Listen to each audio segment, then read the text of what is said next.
चाहता है कि वो थोरियो से शादी करे और वैलेंटाइन की को तलाश करे। ताहम जंगल से गुजरते हुए वो और एक ग्लैमर बेदखल किए गए लोगों के एक बैंड से आगे निकल जाते हैं।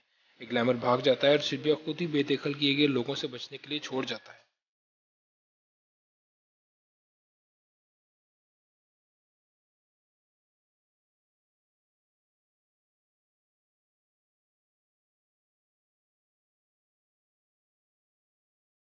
इस वक्त तक ड्यूक, प्रोड्यूस और थोरियो सेबेस्टियन की जूलिया के साथ सिल्विया की तलाश के लिए एक पार्टी का एहतमाम कर चुके होते हैं।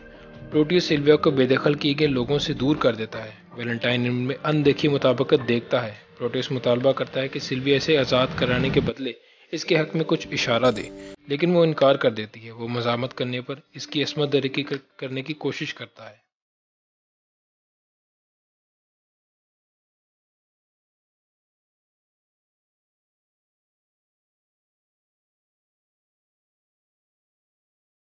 लेकिन वैलेंटाइन इसे छलांग लगाकर रोक देता है। प्रोटियस फौरी तौर पर माफ़ी मांग लेता है और वैलेंटाइन इनकी दोस्ती की अलामत के तौर पर सिल्विया को वापस देने की पेशकश करता है। इस वक्त सेबेस्टियन बेहोश हो जाती है और उसकी असल शिनाख्त वाज़ेह हो जाती है। प्रोटियस फैसला करता है कि वो वाकई सिल्विया की निस्बत जूलिया से ज़्यादा मोहब्बत करता है और इसकी बजाय जूलिया को ले जाता है।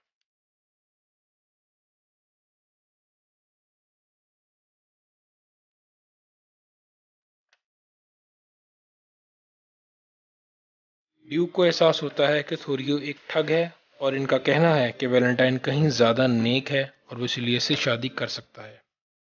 वैलेंटाइन बेदखल किए गए लोगों से नरमी करने की सिफारिश करता है और तजवीज़ करता है कि सिल्विया और प्रोटियस की और इसकी और जूलिया की शादी एक ही दिन होनी चाहिए।